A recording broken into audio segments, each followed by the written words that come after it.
Hey everybody, it's Todd and Jeremiah from Kesterson Realty again this Thursday. Today we're with Jenny Condon, who is also Jeremiah's wife. And Sorry. the most beautiful person we've ever interviewed on this show. Sorry, other people. Sorry, everybody else. So I'm just going to let you start, Jenny. Tell us a little bit about yourself and what you do. Yeah, so I am a lot of you probably know me. I am a nurse practitioner out at the hospital in the clinic. I work in the pulmonology office, which deals with lungs and breathing and sleep apnea. And so we have been very busy this last year. It was a very busy last year in the clinic. And I actually took a staycation this week, Nice. way back in the fall, because I was, we were booked out pretty far. And so you picked the first week you didn't have an appointment and said, I'm taking that week off. Kind of, yes. That makes sense. Yeah, it was pretty We do far in advance, but no, it's been very busy, but it's been good, and I enjoy my work. Perfect. So we've been growing as in an office. We have another provider now on board, and so that's been a really great addition. Perfect. Would you say pulmonology is growing in our community because of COVID? And what has COVID done to our area?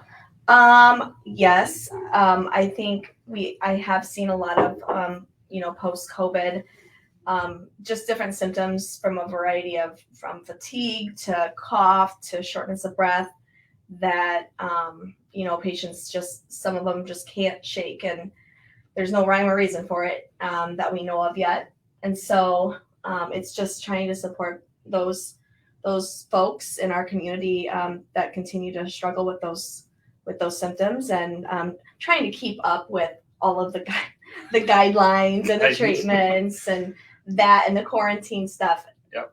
That is that definitely been tricky, and we had Like changing on the news every day.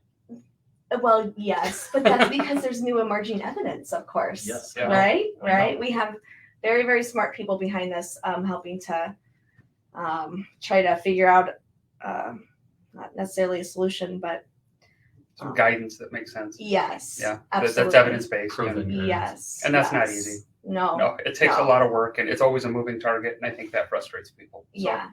And, logistically, being a parent, well, Of how many kids? 4. 4. I have 4 too. You do? Yes. Oh, Me too, Oh. but different ones. So something a little more fun. Let's talk about the kids. Yeah, well, that with going back to COVID, not to talk about COVID again, but the logistics of that with parenting and daycare and the quarantine and the exposures, that is just on a whole different level. Like no parenting. Yeah, no parenting books. No. Could prepare anybody for this. No. So that has been a There's challenge. no COVID parenting books out there. There's not? COVID they might be writing them right now. Yeah. COVID parenting for dummies. Yeah. we could get You could that. do that quick. Yeah. I can read it because I'm the dummy. No, but the kids they're fun. They are a little stir crazy. We actually went out to Fort Frenzy on Saturday. Nice. And they just released all sorts of energy. And I did too. Yeah. I could have played a couple more games of laser tag. And last night, Jenny took Samantha to Holy Hour, and the other 2 kids ran outside and just went on the hill and sled. Oh, that they would just be want to fun. be outside all the time. Yep. Yeah. I don't blame them. They've been stuck in the house for so long. Mm-hmm. And my kids are older. We have grandkids. Your kids' age. You're old. But I'm old. They kind of do the same thing. Once they get out, little Zeke goes out and runs, and Henry's in school now. So, they get out when they can. And absolutely. with it this cold today. Oh, yeah. And this is pre-recorded. It's Wednesday. It's going out tomorrow. But both days are going to be ridiculously cold. Super, super cold. Yeah. So the kids stay very busy. I've got them all registered for a few different spring activities, and I'm sure in 2 months we're going to be pulling our hair out like, why did we do this? It'll look like me. Oh, geez. So it's a happy chaos. That's a happy chaos. So you two are both St. Ed's alums. And last year I actually graduated from senior high. Me too.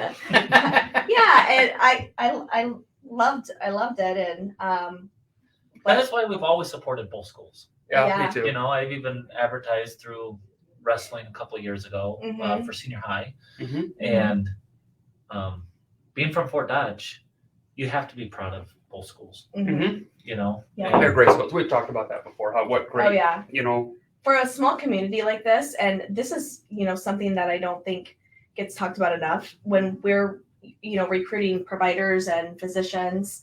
One of the top aspects of this community is the fact that we offer so many different options for education. Mm-hmm. You really do. So just so you know, I went to senior high for high school. I went to Iowa Central for a month or two after high school and failed out. But then when I came back after the Army, I started at Iowa Central, went to Buena Vista, did all that in town, and then, of course, master's degree I got online. So, I mean, you can do all of that all the way through your 4-year degree in Fort Dodge, live at home, save all kinds of money. I got my AA from Iowa Central. Jenny got her nursing degree from Iowa Central. Yep.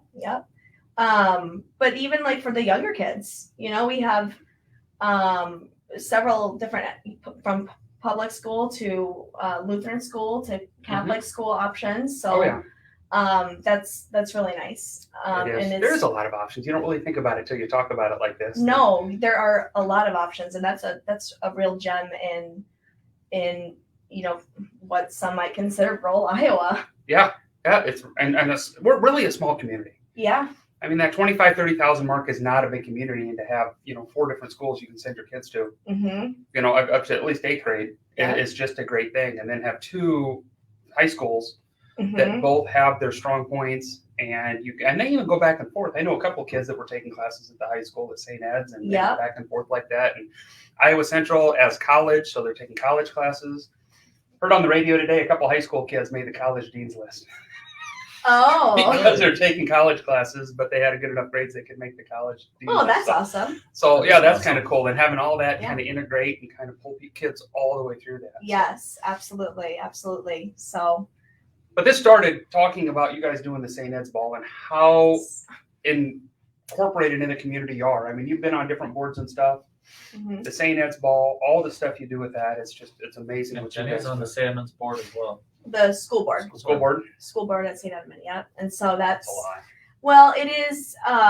It was definitely more than I thought, but it's been very good. It's been very fruitful. It's been, it's brought a lot of good bucket filling busyness to my life, and because Jenny and I are addicted to chaos.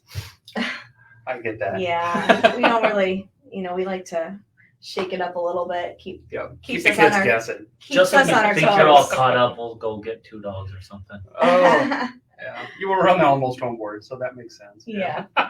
No, the St. Edmund Ball, we and really enjoyed doing that, and so that was a fun opportunity. It sounds like they're going to be meeting in person this year, which is. Yeah, I was actually at the meeting the other day because of some other stuff, but it sounds like they're going to do it at the Starlight again this year finally.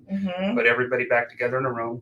Kind of depends on, once again, we talked about COVID. I think they're still kind of watching those numbers, but I see New York's finally peaked, so hopefully we can start coming down a little bit. Yes. By the time it all gets here, we're good to go. So yeah. Well, do you have any other questions? I don't have any other questions for you right now. I will later. Yeah. You can add them on. You can write them in, and we'll make her answer the questions. Oh, for supper. Oh, yeah. What's for supper tonight? I don't know. Nobody ever knows. You know what? I haven't done a darn thing I wanted on my staycation. I thought I was going to do yoga. I thought I was going to take a nap. I thought I was going to read a book. Nothing yet? No, I've done. Well, go do yoga and take a nap. Laundry. I've cooked supper. Leftovers is what we're doing, probably. There you go. Okay. Well, we might have some at home. It's just Joyce and I, so there's always a ton of leftovers.